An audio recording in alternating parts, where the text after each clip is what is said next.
তালের পিঠা, তেলের পিঠা, কলা, ভুনা খিচুড়ি, তারপরে শসা, লেবু,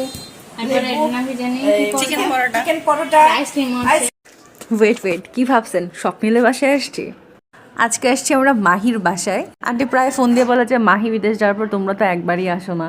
আসলে সবকিছু মিলে সময় সুযোগ হয়ে ওঠে না, তো আমি আর মারিয়া প্ল্যান করে চলে আসলাম এক শুক্রবারে।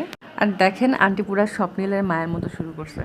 ক্রিম বান থেকে শুরু করে কেক, খিচুড়ি, গরুর মাংস, কলা, 2 রকমের পিঠা, নুডলস, আরও আইসক্রিম।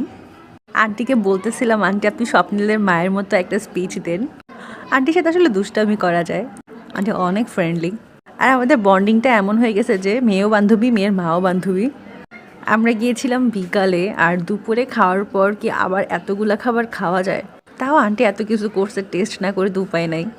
আন্টি মাসাল্লাহ যেমন সুন্দরী তেমন গুণবতী। কলেজে থাকতে যে কত খাইছে আন্টির হাতের খাবার। কলেজে থাকাকালীন সময় আমাদের বাইরে খাওয়া হতো, কখনো মাহির বাসায়, কখনো মারিয়ার বাসায়, কখনো আবার আমার আন্টির বাসায়। এভাবে আসলে আমাদের কলেজ লাইফটা পার হয়ে গেছে। এখন সবাই সবার মতো ব্যস্ত, কেউ পড়াশোনা নিয়ে ব্যস্ত, কেউ ফ্যামিলি, কেউ ক্যারিয়ার, এই তো। বাই দ্য ওয়ে, এটা হচ্ছে আন্টির রূপের রহস্যের সিক্রেট। এটাতে বিটরুট থেকে শুরু করে আরও অনেক উপাদান আছে। আর যদি কারো রেসিপি প্রয়োজন হয় অবশ্যই জানাবেন। By the way, thanks for watching the video.